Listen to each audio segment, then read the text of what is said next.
नमस्कार, Hindi learning channel पर आपका स्वागत है।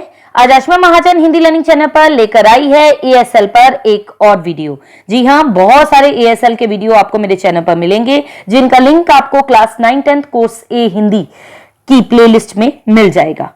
मूल्यांकन किस प्रकार से करना है, श्रवण संबंधी कौशल का मूल्यांकन करते समय एक टीचर को भी किन किन चीजों का ध्यान रखना है और बच्चों को भी किन किन चीजों का ध्यान रखना है, आपको इस वीडियो में बता दिया गया है। वैसे तो रोज हम बहुत सारी ध्वनियां सुनते रहते हैं। किसी भी भाषा में अगर हमें अपनी बात रखनी है तो जरूरी है उस भाषा में पहले सोचें, राइट। तो आज विभिन्न कारणों से हो क्या रहा है, हिंदी भाषा के विद्यार्थियों की सबसे बड़ी विडंबना यह है, सोचते वो अंग्रेजी में है और लिखना बोलना चाहते हैं हिंदी में, और उसका रिजल्ट क्या होता है, या तो उन्हें सही शब्द नहीं मिल पाते हैं या फिर अंग्रेजी के शब्दों का वो प्रयोग करने लगते हैं, जिससे हमारी हिंदी भाषा के स्वरूप को काफी क्षति पहुंचती है। तो आइए एक बच्चों को अभ्यास करवाते हैं और आज के श्रवण कौशल का टॉपिक रहेगा सबसे ताकतवर शब्द। 15 मिनट का समय है, ऑडियो के जरिए सुनाया जाएगा। ऑडियो से सुने गए अंशों के आधार पर पूछे गए प्रश्नों के उत्तर बच्चों को देने होंगे। विद्यार्थी सुनकर पहले अर्थ ग्रहण करेंगे, फिर जो भी विषय है उसका अच्छे तरह मूल्यांकन करेंगे, फिर उस विषय पर अपने जो भी विचार लिखने हैं वो लिखेंगे। और अगर मूल्यांकन लिखित रूप से हो रहा है, वैसे तो वर्कशीट मिलेगी बच्चों को, तो प्रश्न हम छोटे छोटे रखते हैं जैसे कि आपको आज इसमें दिखाए जाएंगे। ओके, एक शब्द में उत्तर भी होंगे, बहुविकल्पी रिक्त स्थान भी हो सकते हैं, सत्य असत्य भी हो सकते हैं। तो आइए शुरू करते हैं। सबसे पहले आप एक ऑडियो सुनाएंगे। ऑडियो सुनाने के बाद 5 मिनट तो बच्चों को भी ध्यानपूर्वक जो भी ऑडियो सुनाई जाएगी उसे ध्यान से सुनना है और ऑडियो जो सुनाया जाए वो भी स्पष्ट होना चाहिए। ओके, तो स्टार्ट करते हैं हम। सुप्रसिद्ध दार्शनिक कन्फ्यूशियस अपने मित्रों के साथ सत्य की खोज में निकले हुए थे। उनके साथ थे 20 जिज्ञासु साथी, जिनमें व्यापारी, किसान, मजदूर, गरीब, अमीर सभी शामिल थे। वे सभी कन्फ्यूशियस को अपना गुरु मानते थे, उनके अनुयायी थे। वे लगातार चिंतन मनन में लीन रहते। कोई पूछता तो संक्षिप्त सा उत्तर दे देते। एक दिन एक शिष्य ने उनसे कहा, आचार्य, मुझे सबसे ताकतवर शब्द की तलाश है।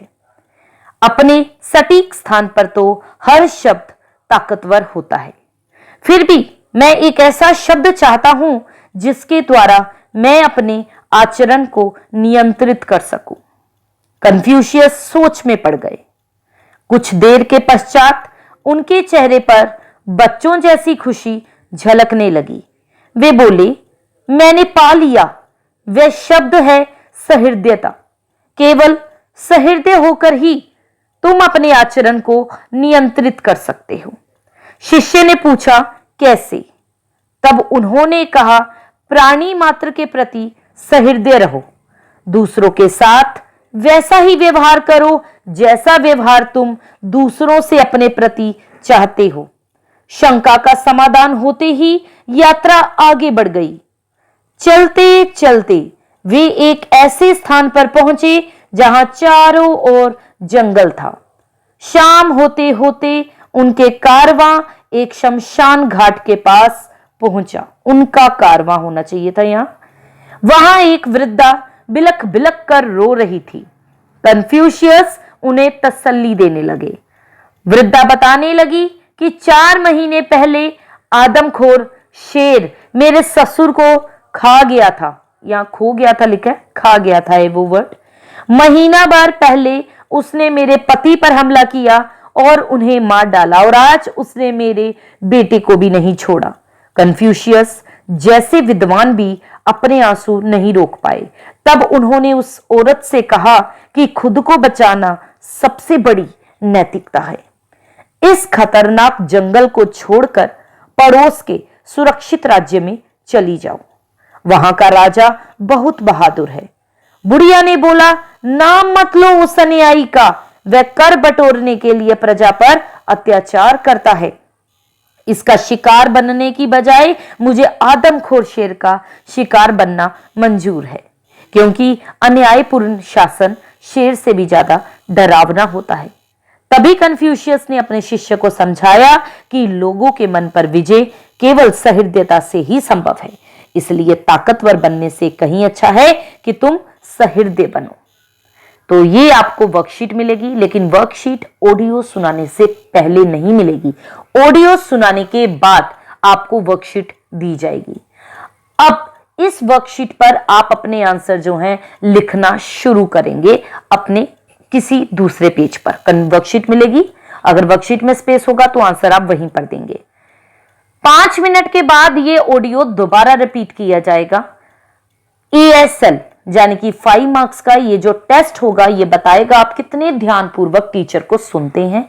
अगर बच्चों ने बहुत अच्छे से 10 में से 10 लिए, इसका मतलब उनकी सुनने की क्षमता बहुत अच्छी है और जवाब देने की क्षमता और भी अच्छी है। तो all the best for your exam. पहला क्वेश्चन है कन्फ्यूशियस कौन थे, तो उसका उत्तर जो है वो आपको अगले पेज पर मिल जाएगा कि कन्फ्यूशियस जो थे वो एक दार्शनिक थे। ठीक है। दूसरा प्रश्न है कन्फ्यूशियस ने ताकतवर शब्द क्या बताया? सहृदयता। कन्फ्यूशियस को वृद्धा स्त्री कहां मिली? शमशान घाट के पास। वृद्धा क्यों रो रही थी? सबसे बड़ी नैतिकता क्या है? यानी कि खुद को बचाना। कौन कौन लोग लगातार चिंतन मनन करते रहते थे? अत्याचार करने वाला वाक्यांश के लिए एक शब्द लिखना है। कन्फ्यूशियस की वृद्धा से मुलाकात हुई तो वह आगे फिलिंग इन द ब्लैंक, मतलब वो क्या कर रही थी वो लिखना है। चिंतन मनन शब्द का अर्थ बताना है। सत्य और असत्य बताना है। तो 2 वाक्य दिए हैं, जो सत्य है वो उसके आगे आप सत्य लिख देंगे, जो असत्य है उसके आगे आप असत्य लिख देंगे। ओके, उत्तर आपको आगे दे दिए गए हैं। पहले प्रश्न का उत्तर भी आपको दिया है। कन्फ्यूशियस कौन थे? कन्फ्यूशियस सबसे ताकतवर शब्द कौन सा बताया गया था? और कन्फ्यूशियस को वृद्धा स्त्री कहां मिली? सबसे बड़ी नैतिकता बताई है। कौन लोग लगातार चिंतन मंथन करते रहते थे? अत्याचार करने वाले को क्या कहते हैं?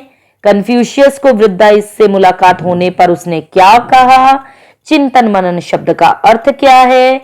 सत्य ये वाक्य है और जो नहीं लिखा है वो वाक्य आपका असत्य है। तो आपको सत्य के आगे सत्य लिखना है, असत्य के आगे असत्य लिखना है। ओके, जल्दी मिलते हैं आपको अगली वीडियो के साथ। Till then take care, good bye.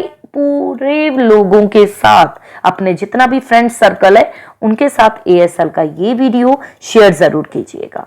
Okay, good bye.